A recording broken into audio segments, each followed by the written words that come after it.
She's a Mona Lisa. Everyone's lining up to see her. She's a Mona Lisa. Everyone's lining up to see her. Lesbility, shall we? An einem Herbsttag 2013 bin ich zum allerersten Mal meines Lebens ins Ausland geflogen. Ja, ihr habt richtig geraten. Mein neuer Lebensabschnitt hat somit in Deutschland begonnen. This is the raw footage of me and my sister at the airport. Als das Flugzeug nach ungefähr 15 Stunden, genau, 15 Stunden gelandet ist und ich den Flughafen betrat, hatte ich unfassbar viel Angst vor meiner Zukunft. Warum? Der erste Grund, ich habe in den ersten 12 Jahren meiner Kindheit noch nie, aber wirklich noch nie ohne meine Mutter gelebt. Der zweite und zugleich der wichtigste Grund, ich konnte kein Deutsch. Das klingt ein bisschen seltsam, nicht wahr? Aber glaubt mir, ich wusste gar nicht mal am Anfang, wie man sich gegenseitig begrüßt oder wie man sich für etwas bedankt. Also kurz zusammengefasst, ich kannte damals weder Hallo noch Danke. Ich kann mich noch an meine ersten Wochen in Deutschland erinnern. Meine kleine Schwester und ich, wir haben bei unseren Großeltern gewohnt. Und sie waren natürlich die Ersten, die uns Deutsch beigebracht haben. Also zumindest ein paar Grundbegriffe, die wir eventuell bräuchten. Da meine Oma und Opa keinen pädagogischen Hintergrund haben, funktioniert dieses Homeschooling nach dem Prinzip Fragen und Antworten. Was heißt das? Ich habe ihnen beliebige Begriffe auf Vietnamesisch genannt und sie haben dann versucht, diese auf Deutsch für uns zu übersetzen. Und ich habe mir dann die neu gelernten Wörter in einem kleinen Hefte notiert. Dennoch hat mir diese Methode nicht viel gebraucht, denn ich konnte keinen einzigen Satz bauen und konnte den Wortschatz deshalb nicht im Alltag anwenden. Ab und zu mal bekamen wir Besuch von unseren Cousinen und Cousins, die allerdings hier in Deutschland geboren wurden. Das heißt, die richtigen Kartoffeln. No front. Am Anfang hatten sie noch ein bisschen Geduld, um uns die Aussprache beizubringen, aber es hat leider nicht immer geklappt. Ungefähr 2 Monaten nach unserer Ankunft haben wir endlich den ersten Sprachkurs besucht. Allerdings war das ein Integrationskurs für Erwachsene. Meine 9-jährige Schwester und ich, wir waren damals die einzigen Kinder da. Wir haben natürlich von ganz vorne an angefangen, also von den alltäglichen Begrüßungen wie Hallo, Guten Morgen, Guten Tag, Guten Abend, Gute Nacht, bis hin zu den einfachen Satzstrukturen, wie man sich vorstellen kann. Nach ungefähr einer Woche konnte ich dann die ersten Sätze auf Deutsch bilden. Und zwar: Hallo, ich heiße Han, ich bin 12 Jahre alt und ich komme aus Vietnam. Ich sage euch eines, ich war unheimlich stolz auf mich.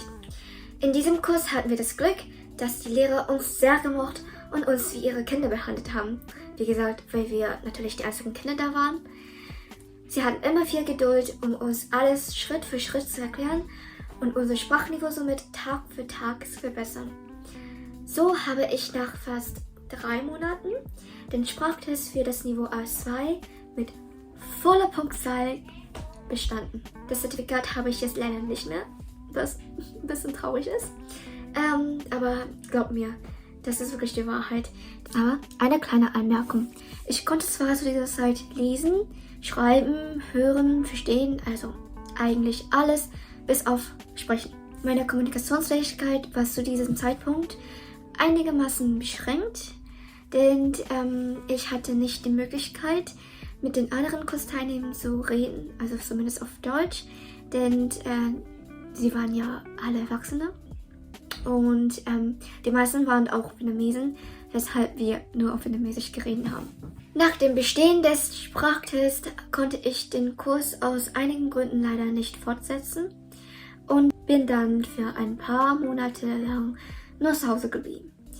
In dieser Zeit habe ich dann angefangen, mir mehr deutsche Filme anzuschauen bzw. mehr deutsche Musik anzuhören, obwohl ich dabei kaum etwas verstanden habe. Ja, es ist nun mal so.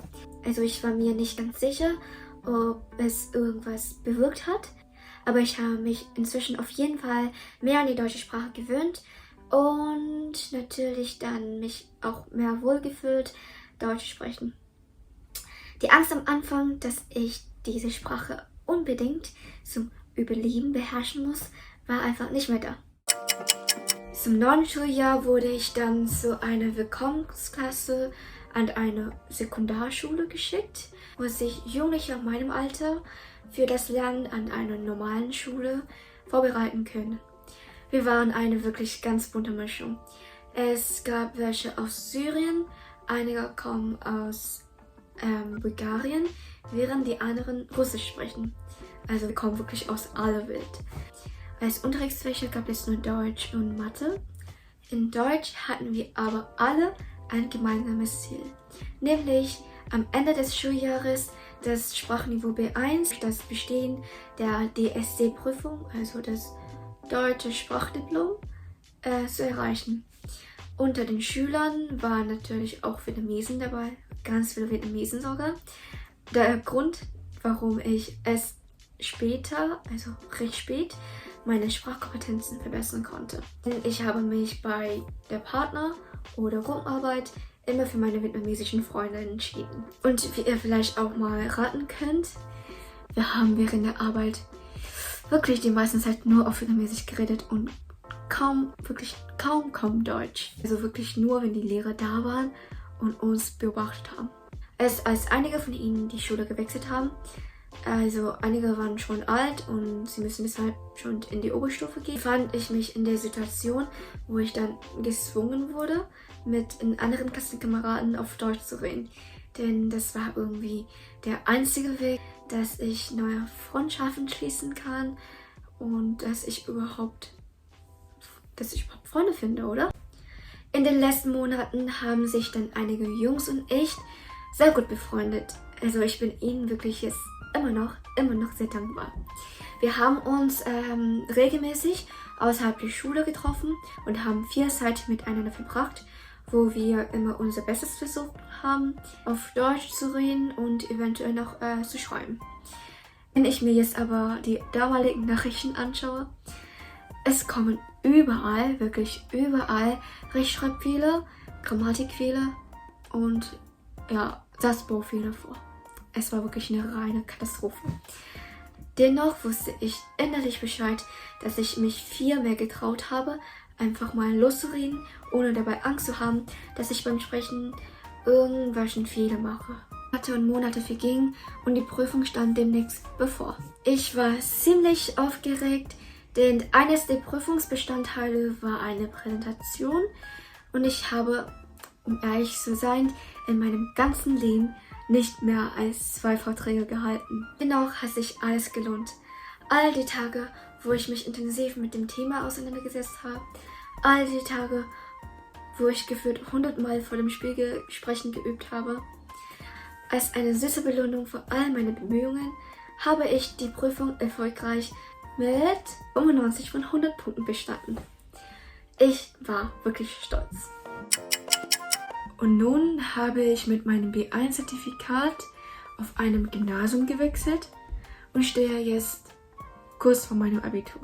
Ich muss auch mal zugeben, dass ich manchmal immer noch Rechtschreib- oder Grammatikfehler mache, besonders bei Klausuren, wo ich dann richtig schnell schreiben muss und im Nachhinein dann nicht mehr genug Zeit habe, um alles nochmal zu kontrollieren und um nach Fehlern zu suchen. No one is perfect, nicht wahr?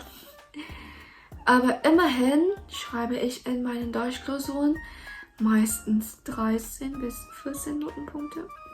No flex hier. Im Großen und Ganzen kann ich euch allen, die gerade Deutsch als Fremdsprache lernen, nur empfehlen, immer fleißig und zielstrebig zu sein.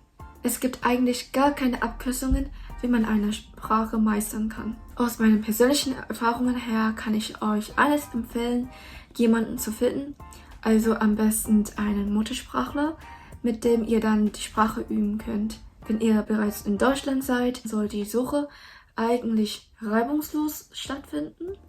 Solltet ihr jedoch außerhalb Deutschland oder außerhalb eines deutschsprachigen Landes lebt, dann versucht mal euer Glück im Internet. Ich kenne ein paar Leute, die sich immer bei Datingportalen, also zum Beispiel Tinder, angemeldet und dort mit Deutschen geflirtet haben. Ja, ihr werdet sicherlich große Fortschritte machen, ohne diese dabei zu erkennen. Nun ja, das war meine Geschichte, wie ich Deutsch gelernt habe und ich hoffe, dass es euch allen gefallen hat. Schreibt gerne in die Kommentare, was ihr noch für Fragen habt und ich werde versuchen, alles zu beantworten. Nun noch einen herzlichen Dank für das Zuschauen und bis zum nächsten Mal.